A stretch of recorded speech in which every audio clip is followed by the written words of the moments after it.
இல்ல கல்யாணத்துக்கு நான் பண்ண மாதிரி இருக்கட்டும் அப்படின்னு சொல்லிட்டு ஃபோர்ஸ் பண்ணி நேமை சேஞ்ச் பண்ண வச்சாங்க. நீங்க கனிஷ்கா நேமுக்கு மாத்துங்க, நான் அவன் நேம்ல லோன் எடுத்து நான் பண்ணிடுறேன்னு அதோட நேம் சேஞ்சோட ப்ரூஃப் தான் இந்த மெயில்ல. கல்யாணமாயி கொஞ்ச நாள் தான் ஆச்சு, காம்ப்ரமைஸா போயிருக்கலாம். காம்ப்ரமைஸ்க்காக தாங்க பேசுனது.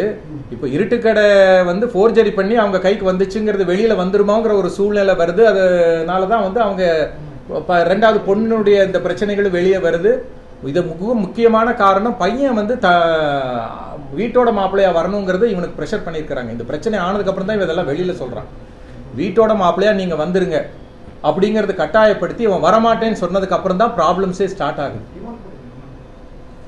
அது இல்லாம சண்டே இன்னைக்கு வந்து day Wednesday, Sunday that is 4 days back நான் கனிஷ்காக்கு ஃபோன் பண்ணி நான் பர்சனலா சாரி கேட்கிறேன். அந்த சாரி கேட்ட ரெக்கார்டும் இருக்கு, ஆனா அது ஹிந்தியில இருக்கு.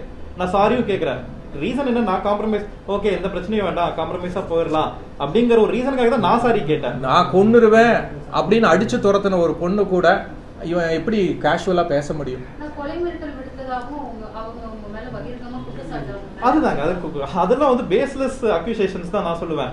அப்படி ஒரு பண்ற ஒரு பையனா இருந்தா எப்படி பேசுவான்? நான் எப்படி போன்ல பேசுவேன்? அந்த மாதிரி போன்ல பேசுறதா இருந்தா அந்த பொண்ணு எப்படி எடுக்கும்? அந்த பொண்ணு கேஷுவலா என்கிட்ட பேசுது, நானும் அந்த பொண்ணு கிட்ட கேஷுவலா பேசுறது. That is 3 days back, exactly 3 days back அது நடக்குது. மே 20 வரைக்கும் ஏதோ ராகு கேது பயிற்சி வந்து ஆகல, அதனால மே 20ஆம் தேதி வீட்டுக்கு அனுப்பிச்சு வைக்கிறோங்கிறத கடைசியா அவங்க சொன்னது. இவன் வீட்டோட மாப்பிள்ளையா வரமாட்டான், அவங்க பெண்ணினுடைய தவறுகள் வெளியில வந்துருச்சு, அதுக்கான கால் ரெக்கார்டு இருக்குங்கிறது அவங்களுக்கு நேத்து தான் தெரியும். அதுக்கப்புறம் இந்த ஃபோர்ஜரி பண்ணி அவங்க இருட்டுக்கடை எடுத்த விஷயமும் வெளியில வந்துருங்கிறதெல்லாம் பயந்து இதை திசை திருப்புறதுக்காக இது பண்ணியிருக்கிறாங்க.